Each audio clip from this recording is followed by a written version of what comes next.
Hello everyone, ఈరోజు నేను పారంకోడి కూర ఏ విధంగా ఉన్నానో చూపిస్తాను. ముందుగా కళాయి పెట్టుకొని నూనె వేసుకొని బాగా మరిగిన తర్వాత పచ్చిమిర్చి ఉల్లిపాయలు వేసుకోవాలి. అలాగే ఒక రెమ్మ కరివేపాకు వేసుకొని ఒక స్పూన్ సాల్ట్ వేసుకొని మొత్తం అంతా ఒకసారి కలిపేసి మూత పెట్టి మగ్గించుకోండి.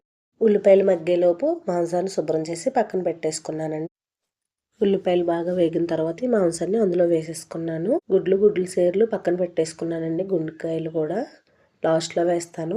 తర్వాత 2 టేబుల్ స్పూన్లు అల్లం వెల్లుల్లి పేస్ట్ వేసి ఒకసారి బాగా కలిపి మూత పెట్టి వదిలేసాను.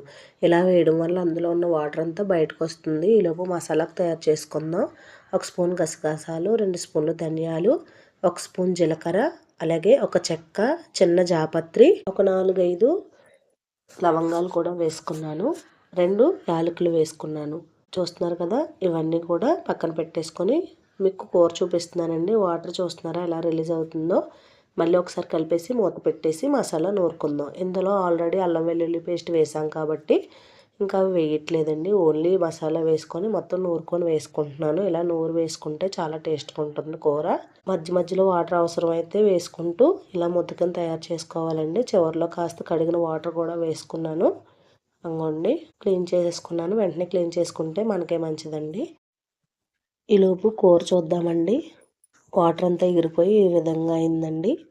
చూస్తున్నారు కదా, మొత్తం అంతా ఒకసారి కలిపేసుకొని రుచికి సరిపడగా కారం వేసుకోవాలి. ఇక్కడ నేను 2 స్పూన్లు వేసుకున్నాను.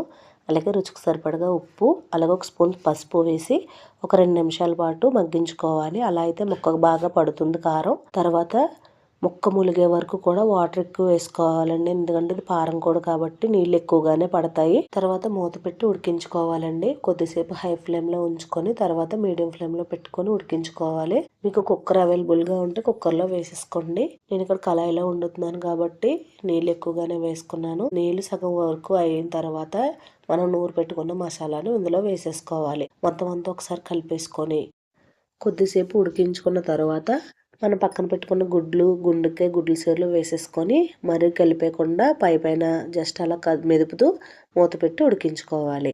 బాయిలర్ తొందరగా ఉడికిపోతుందండి. పారం కూడా ఉడకడానికి టైం పడుతుంది. కొత్తిమీర చల్లుకోండి, రుచి బాగుంటుంది. మేము ఎక్కువ శాతం పారం కూడా తింటామండి. పిల్లలకు బాగా పెడతాం. ఎప్పుడో లేనప్పుడు బాయిలర్ తెచ్చుకుంటాం. చికెన్ మసాలా ఉంటే వేసుకోండి.